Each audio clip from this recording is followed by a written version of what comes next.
so on.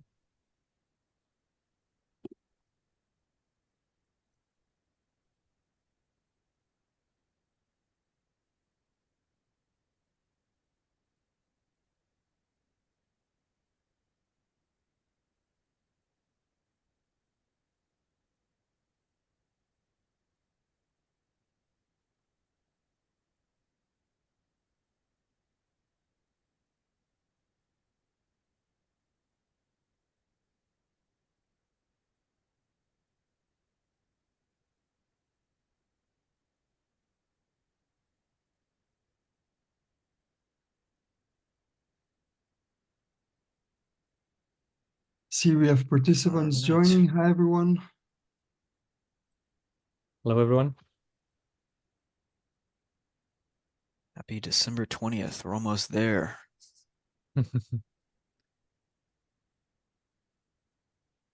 No better way to cruise to the end of the year than sitting on webinars.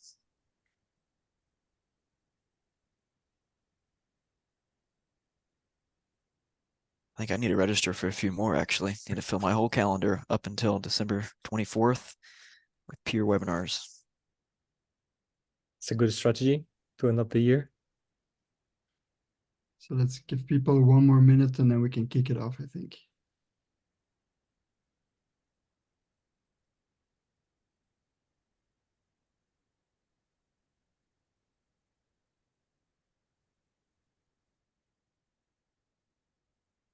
Ray, I like your festive background. It's cold in Switzerland. Gotta represent. Okay, let's get started. So first of all, welcome everyone. Thanks for joining today's Fireside Chat by DESelect. Topic of today is concrete 2024 marketing planning strategies. My name is Freber Kraaien. I am the partner account manager at DESelect. And today I have 2 wonderful colleagues with me, Edu and Justin. Maybe Edu, do you want to say a few words about yourself quickly?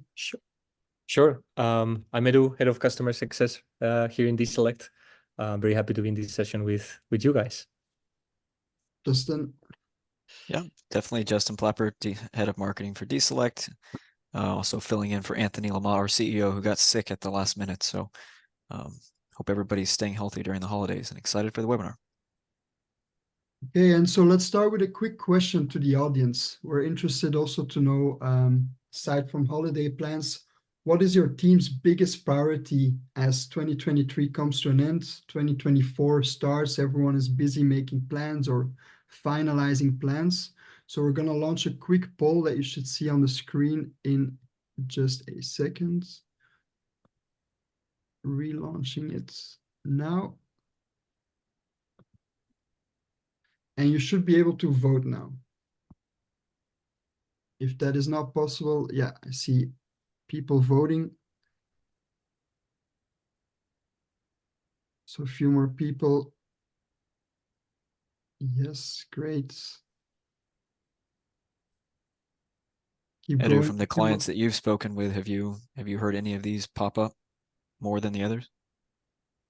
Well, I would say wrapping up for the final campaigns, it's a topic, right? So you can go off without anything else to do. But of course, 2024 is right there. So curious to see.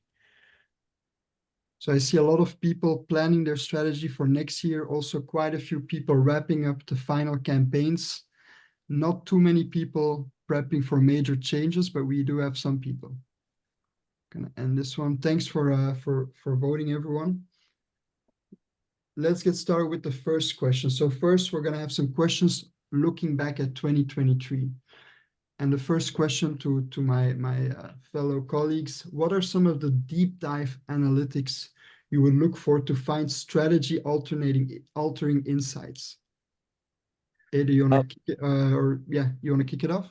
Sure, why not? Yeah, here I think that in the past, I've seen marketeers trying to infer what customers think about their campaigns or the performance of the campaigns based on open rates, click-through rates, things like this.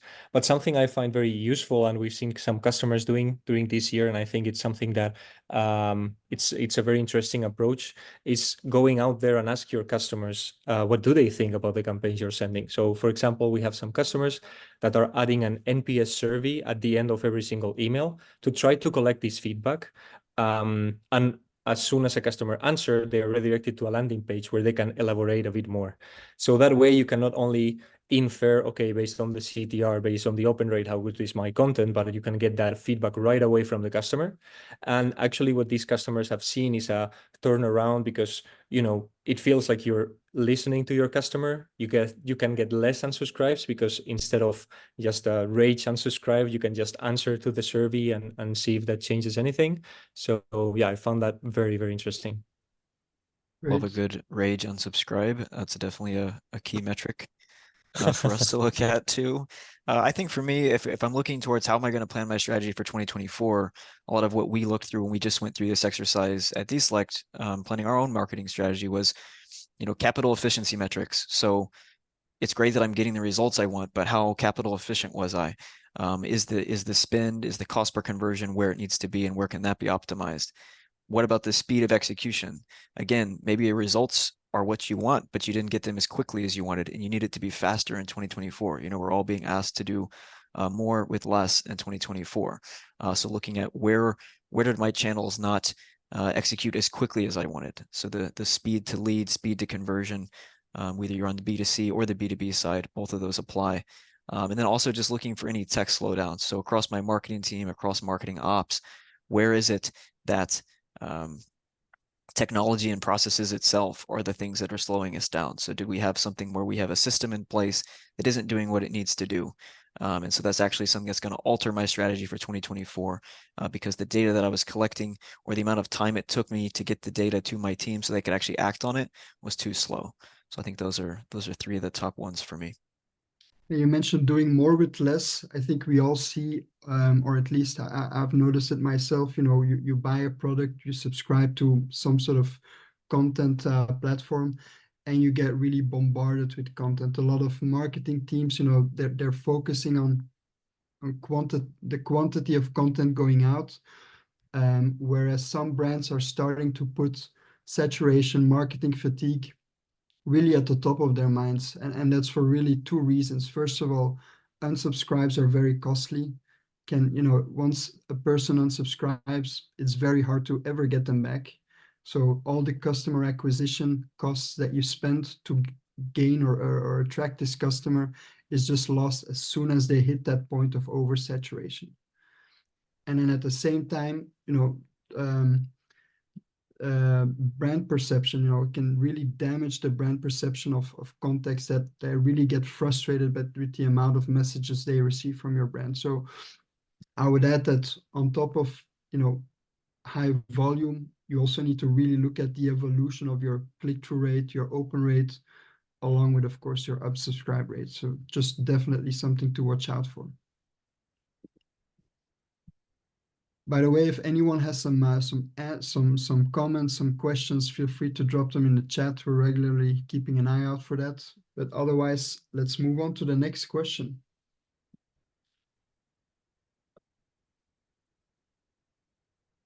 So another one looking back at 2023, how would you evaluate the effectiveness of marketing campaigns and operations over the past year? Yeah, go ahead, Justin. I can hop in on this one. I think, you know, for me, a lot of what we do is on the B2B side. So it does really matter, like which aspect, which piece of your funnel are you most concerned with going into 2024 when you're doing your planning, right? So if I'm evaluating effectiveness of top of funnel, maybe we did great. We got a lot of leads in that we need to nurture. But maybe at the bottom of the funnel, we didn't convert those into enough pipeline opportunities for sales. And so I need to look at what we can do there to increase the conversion rate from lead to deal. On the other hand, if your conversion rate from lead to deal was great, awesome, that's good for you, that's exciting, I'm jealous, but your top of funnel wasn't there, then you need to look at how you can do a wider spread with your campaigns, right? So I think when you break down your 2024 planning, you need to look at that kind of tofu, mofu, bofu acronyms, top of funnel, middle of funnel, bottom of funnel, and what strategies do I have for each of those things? And if you're looking at the effectiveness of both your campaigns and your ops, you can't just look at total leads, you can't just look at conversion rates, but again, bringing back that capital efficiency and those speed elements into both of those measurements. So did I generate the results I wanted? Was it at the cost I wanted? And was it fast enough? That sounds oversimplified and everyone's like, yeah, that's obvious. But at the end of the day, a lot of people actually forget to do that. And they especially forget to do it when they're planning out their full year. They usually do it retroactively. So they look at the end of Q1, they're like, oh, I didn't get the results I wanted because they didn't properly map out their waterfall or their metrics at the start of the year. And so that's really, really critical for marketing. Yeah, that's a great point. And I would also add to get the data on each steps of those funnels, you probably have to look at some of the tech that you're using and how are you bringing together all that data.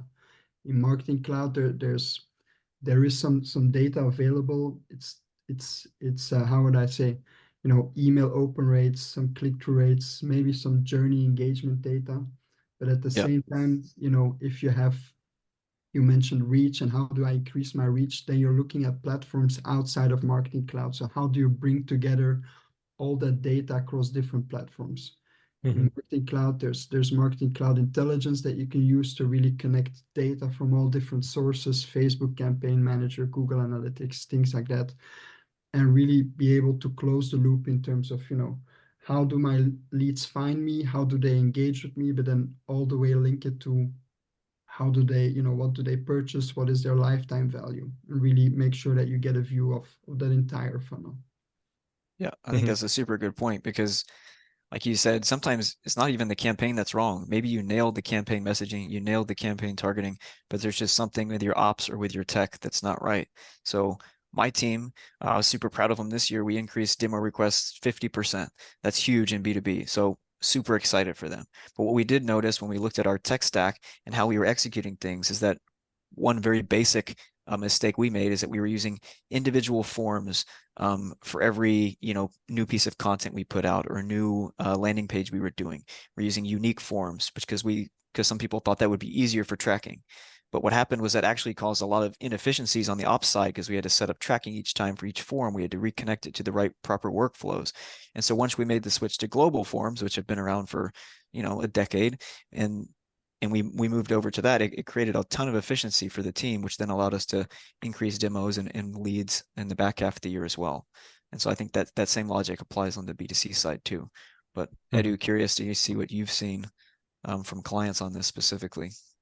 Yeah, I think it makes sense. Once you have the data and you have the right tech, I guess the next question would be, what are the right metrics to measure?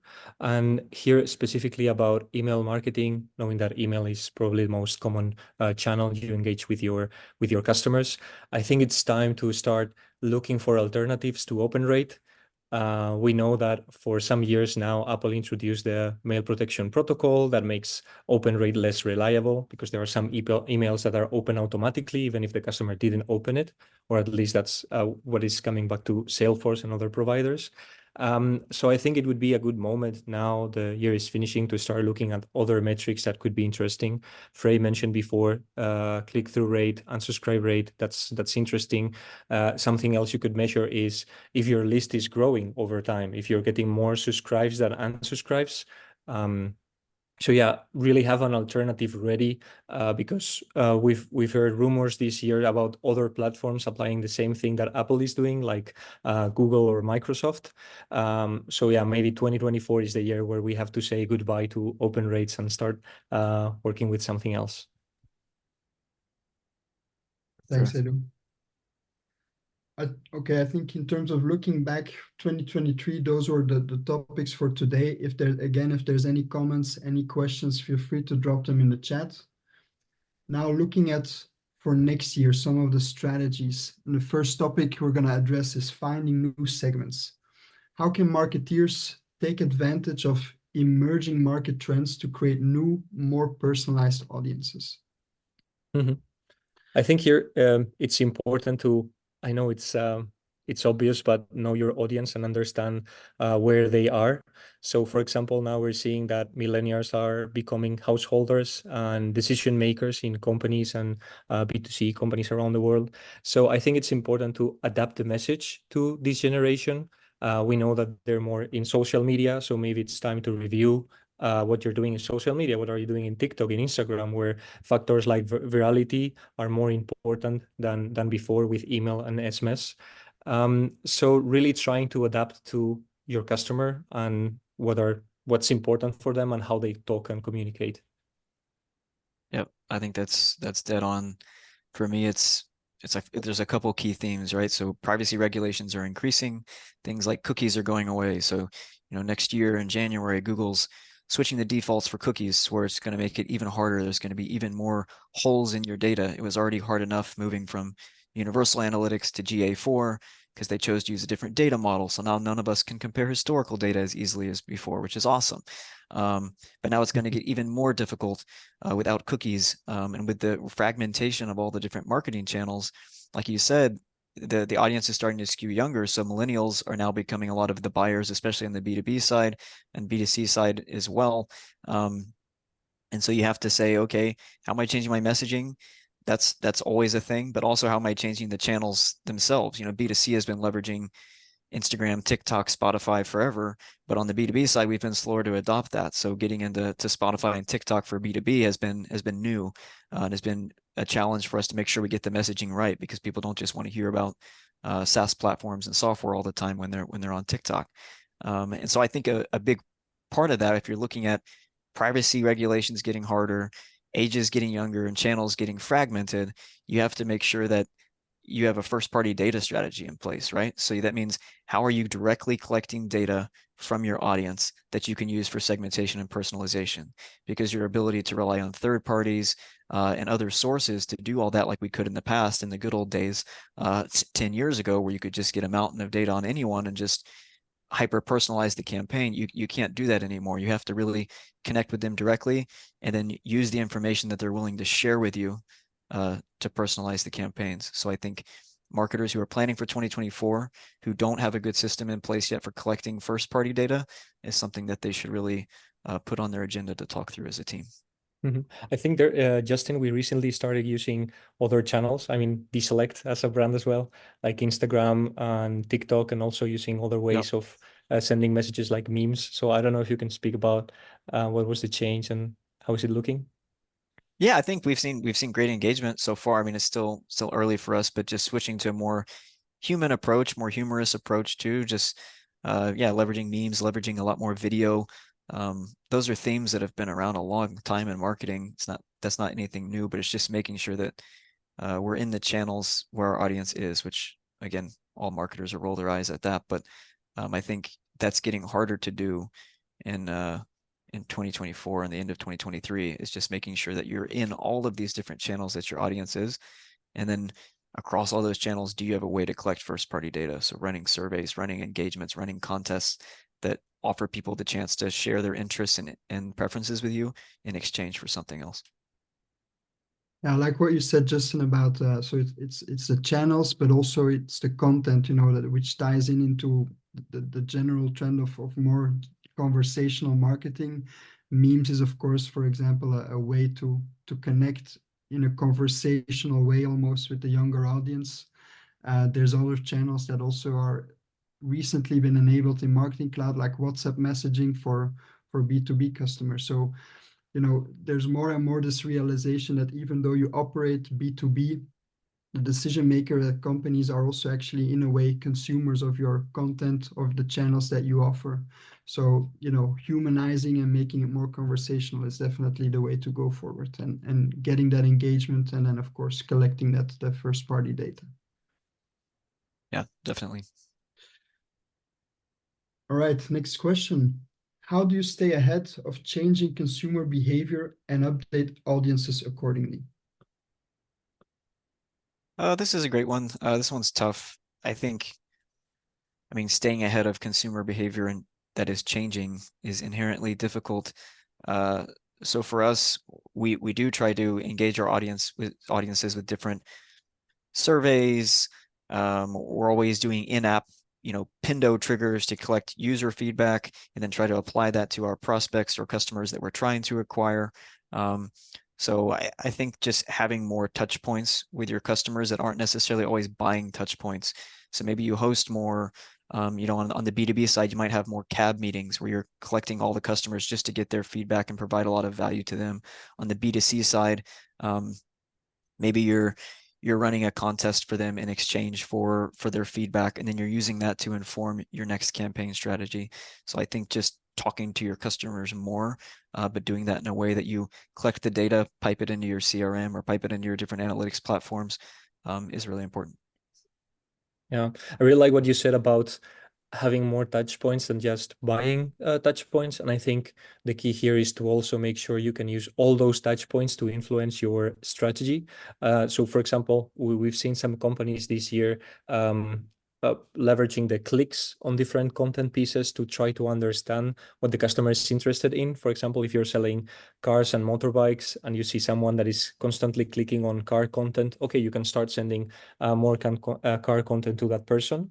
That's something that you can easily automate in platforms like Marketing Cloud. You can use Automation Studio, you can use DESelect segment, you can use different platforms to ensure that you capture all those events that you have with the customer throughout the relationship, and you use it to really talk to them based on what they're showing interest in. I feel like that's interesting. I feel like a lot of marketers may hear that and they say, okay, tracking what people are clicking on and using it to tailor it to their interests, but it doesn't sound like something that is necessarily super scalable. So I'm curious, because you do work with clients who send out, millions and millions of emails. Yeah. Are they tapping into Marketing Cloud's data views? And then how are they doing that in a scalable way so that it's not just, death by 1,000 cuts for the marketing team? Yeah, so in Marketing Cloud, as you said, you have data views. So normally using the click data view and ensure you can collect all those clicks and classify them. This classification normally happens either because you have different sections in your website that already differentiate the content. So you could have DESelect.com/car, DESelect.com/motorbike, and then what that content is about. But if you want to do other categories that your website is not divided in those sections, you can also use UTMs. So basically, what you can do is make sure you add those UTMs, those classifications that you want in the links in your content. And then you can use, as I've said, either SQL queries or something like DESelect segment to count how many times each customer is clicking on the different sections that you're interested in. It's important to classify content on things you can act upon, right? So for example, car and motorbike, it's a good example because it's easy to change the images you send or the content you send, but less tangible classifications may be harder. And once you have that classification and you see Justin clicked 4 times on car content and only 1 time in motorbike content, you can start making assumptions and assigning personas and say, okay, it looks like Justin is more into cars than motorbikes, so I'm going to start sending him more car content, see how he reacts. And of course, A/B test is key here. So yeah, but you can use a lot of automation platforms, so this doesn't become like a manual process that it's hard for the teams at the end of the day. Awesome. Makes sense. Moving from these new segments, these new audience to creating then the experiences, the personalization with those new segments. What are some of the most innovative examples of personalizations you've seen in your career? And then if you can also elaborate on some DESelect situations you've seen. Yeah, that's a broad question, and it's a long time. So maybe in just the last couple of years, I think some of the coolest ones I've seen is just people leaning more into OTTs, so doing more, streaming ads. So you click something, you're browsing something on your phone, and then you're streaming your favorite show, and you do see an ad for the same thing. It's like retargeting of the good old days, but for TV. And that used to be restricted to a lot larger companies, a lot, bigger companies with big TV ad budgets were able to do that, but not smaller players in SMB. And I feel like you've got a lot of SMBs in mid-market leaning into that now with things like the Trade Desk and other platforms that are making that really easy to do. And so I've got some campaigns that are really tailored to the things that I'm browsing and looking at while I'm watching TV, and then they even let you buy it while you're watching, which is pretty cool too. But Edu, you work with some big clients with some big budgets and big audiences. So I guess what have you seen some cool over there? Yeah, we've talked about a couple of good examples in previous questions and what you just mentioned, Justin. I would be curious also to know if the audience have any good example that they want to share here in the chat.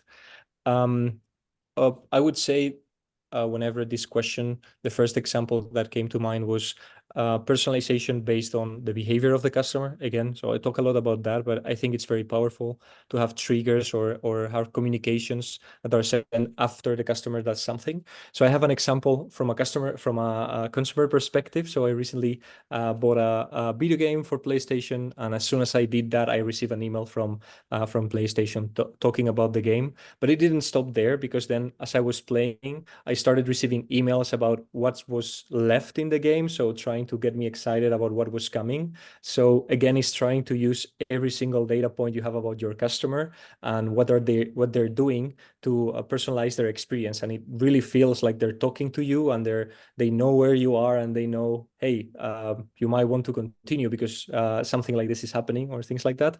And yeah, I think that's very powerful. So they were basing the content of what they sent you off of where you actually were in your progress of the game. Yeah, it was crazy. That's pretty cool. That's cool. Sending an email only based on you bought this game. Okay, that's one thing. But then based on where you are, start sending you emails about what's left. I think that really got my eye. Following you in every time you're closing down the PlayStation to complete another level. By the way, in the audience, if you have any interesting examples you want to share, please drop them in the chat. We're very interested in that as well.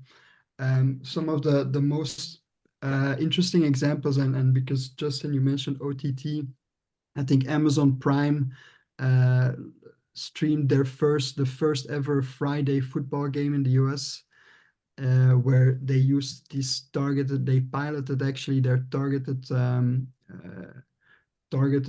streaming service, or how can I say, like targeted ads during streaming. So based on previous purchase behavior on Amazon Prime, they would adapt the ads based on what you're most likely to buy. So that's one very interesting example. And then I'm sure you've also seen these episodes on Netflix where you can actually vote on what you want to see next, or what you would expect to see next happening in the scene. And based on what you vote, based on how you interact, the series or the whatever you're watching adapts according to your vote.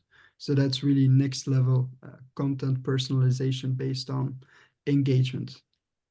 Personalize the TV shows even. It's crazy. Exactly. Okay. People are thinking about planning for 2024, though. I mean, not obviously, we're not all working at Netflix. We're not all working at Amazon with necessarily that big of budgets, or even that exciting of content to work with. So if we're trying to sell more widgets and we want to use personalization, can we think of some tangible planning trips based on what we've seen in 2023 that we think the audience can take into 2024? I mean, I know for me, it's making sure you implement more scoring systems. So I don't have $1 billion budget, but we are able to implement different scoring systems, not just, the classic lead scoring or PQLs. PLG is getting a lot bigger, so we're doing a lot more PQL scoring as well. But we are doing scoring on different activities just for the marketing side. So regardless of sales, scoring people's engagement level, their interest level, and then using all of that to tie back to campaigns, to inform the ad campaigns that we're running, to inform the social campaigns that we're running. We're trying to look at all of that scoring data and put people into these different cohorts to see how we should be personalizing the content. So I think if you're a marketer and you're thinking about, I'm planning for 2024, everyone's telling me that I want to do more personalization. What does that actually mean? I think for me, if you don't have anywhere to start, I would start with putting the scoring systems in place to collect the data that you will need to do the personalization itself. I think that's a good place to start that doesn't require any new fancy tech or anything like that.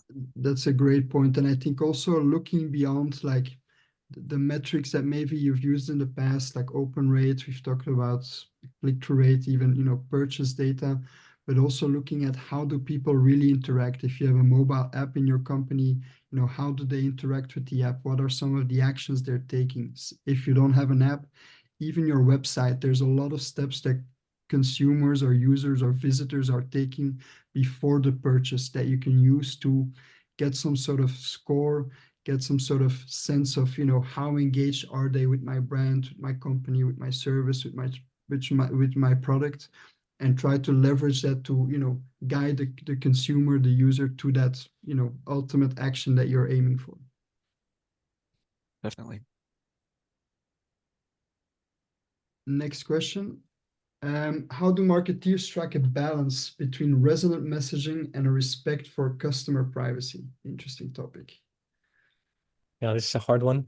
I would say that here the limit is, at least for me, the data that the customer has shared with you explicitly.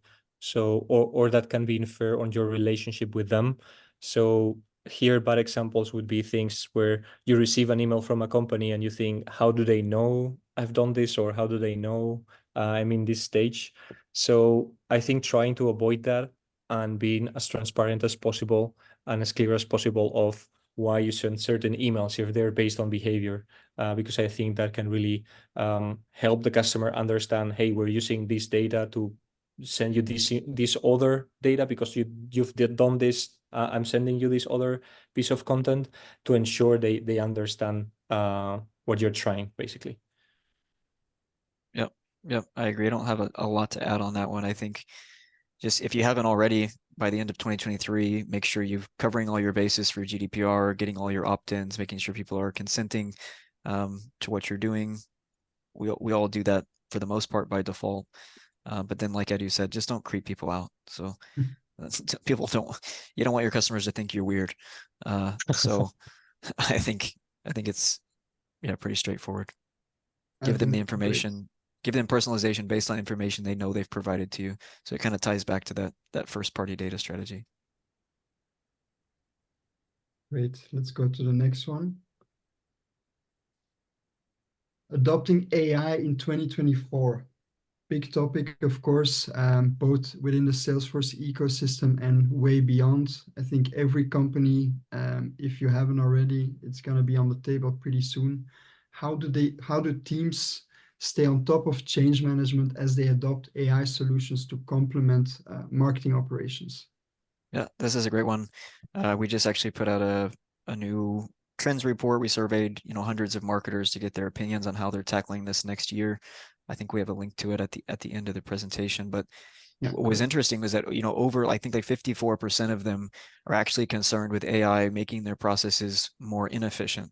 So a lot of the marketing ops people, my favorite people, you have a beautiful system in place, you have a beautiful process in place to collect all the data you need to get things from point A to B.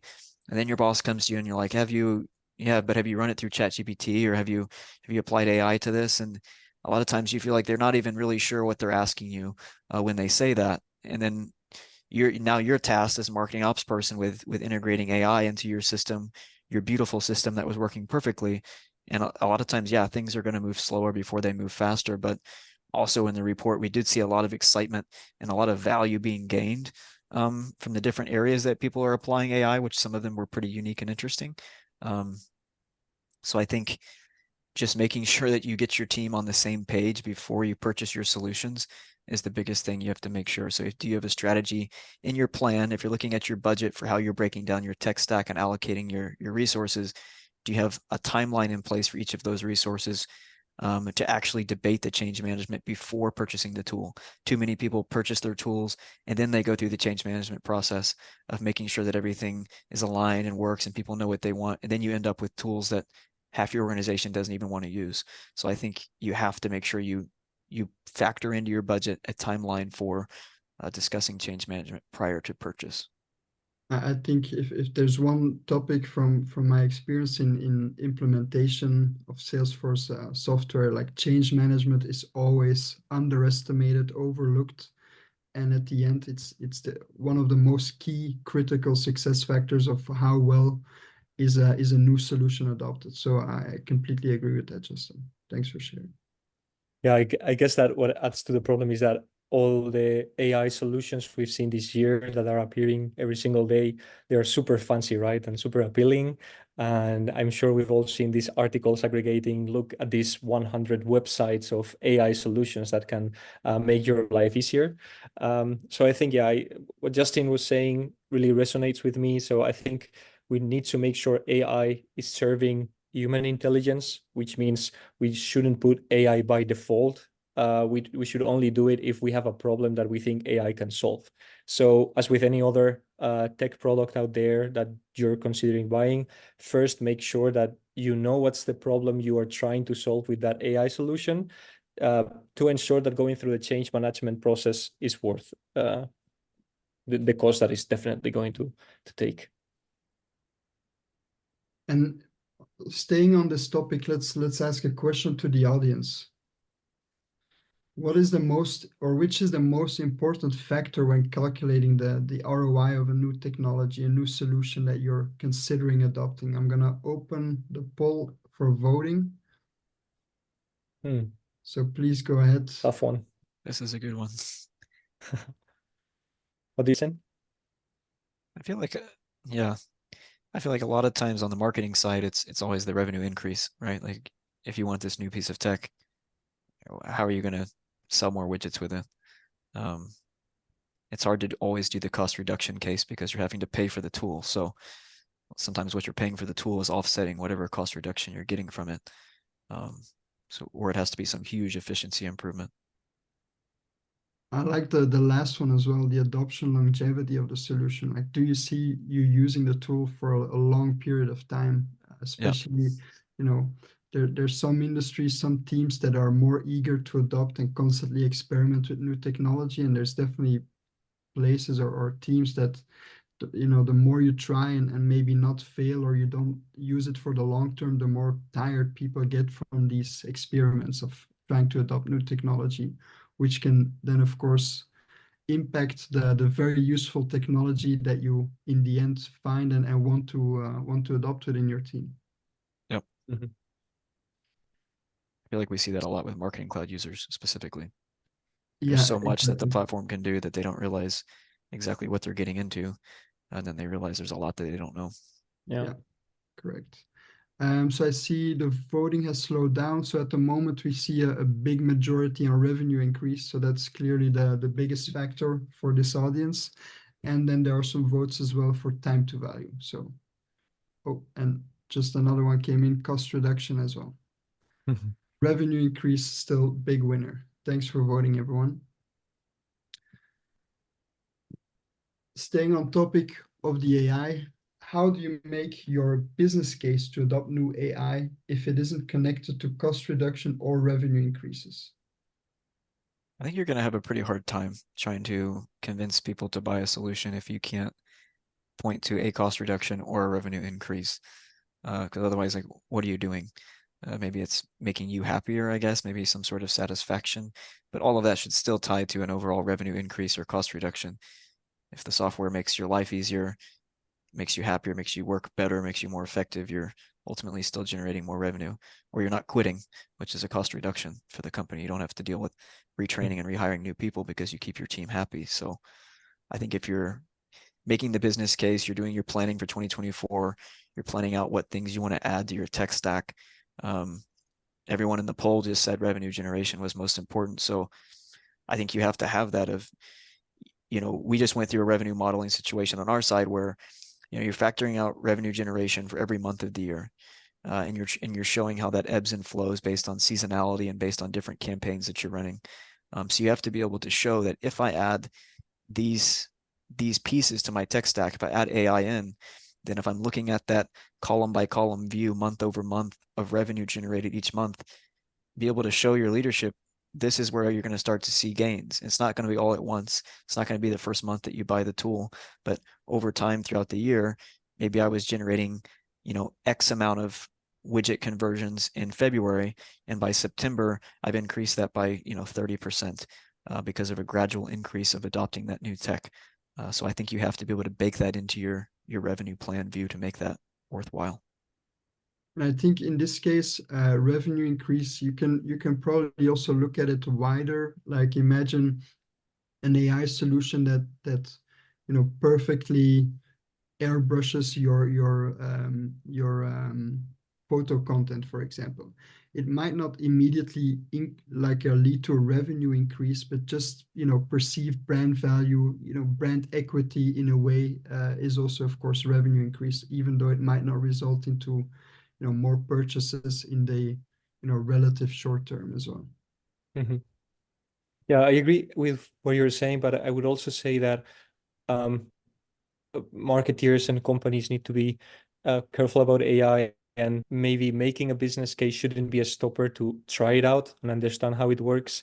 I don't want to get too dramatic here, but I think that AI could be the next industrial revolution. So now in 2023, it doesn't make sense to ask to make a business case about using the internet, right? So I think maybe in 10 years from now, AI would be a standard in different industries for very specific things, not covering everything, of course. So I think it makes sense that companies spend some time trying out at least the free options out there. I think we all have used ChatGPT at this point, but making sure you know how to interact with AI solutions, what to expect from them, because that's also going to help you be ready for the next step. Yeah, great addition, Edu. Okay, I see, looking at the time, we're approaching the end of the webinar, so I think we want to end with some key takeaways, tying back to how to prepare for a 2024 strategy. 4 takeaways that we want to share with you is, first of all, have a plan to measure the impact of each new strategy or technology. Have really a desired outcome in mind and try to quantify that wherever possible. Secondly, keep your thumb on the pulse of any internal and external trends. Plan for change and don't be reactive. Thirdly, understand how your customers want to interact. Know the boundaries, such as, technical in terms of data collection, but also know the boundaries in terms of saturation levels, engagement, tone of voice, things like that. But also unique ways to reach them. So we talked about new channels. We've talked about new type of conversational content to really engage with the newer, younger audiences, let's say. And last, AI is here to stay. That doesn't mean success is guaranteed. So really create a detailed adoption process. We've talked about a little bit about change management, the importance of it.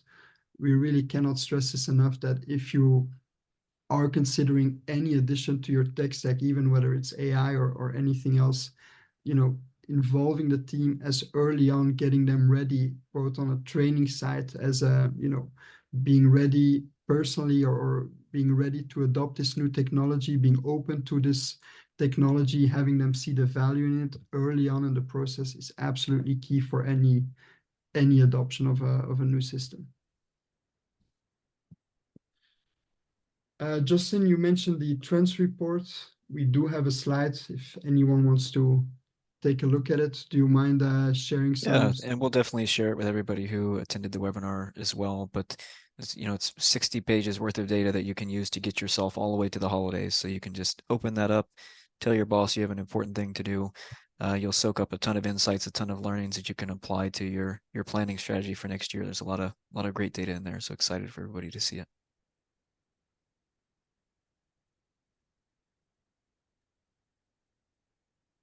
Yeah, finally here we have a Q&A. So in case you have any question, please drop it in the chat. Thank you for being here. Here we have a couple of QR codes in case you want to scan them about our products, our platform. So we have DESelect segment, which is a solution that will help you build your segmentations, centralize your segmentation need into one platform. So you don't need to know a SQL to build them, but also it will speed up the end-to-end process. So you don't have to go switching from studio to studio to build the segments you need and automate or reporting or stuff like this. I think every use case we've discussed today could be covered in DESelect segment perfectly. And then we also have DESelect Engage. That is like the optimization platform for your campaigns, so you can see what's coming, what campaigns are coming. You can make sure you don't saturate your customers, and you can prioritize the campaigns in the at the same time. So very powerful solution. In case you want to give it a look. Thanks, Edu. So 2 solutions on our marketing optimization platform. We'll share all the information in any case with the audience after. So if you don't manage to scan it now, stay tuned and we'll send you all the information. And then lastly, as we come to the end, we want to wish you from both DD, our lovely penguin mascot, and my fellow panelists, we want to wish you a happy holidays and a great new year. Thank you, everyone. Thank you. Happy holidays, Bye-bye. everybody.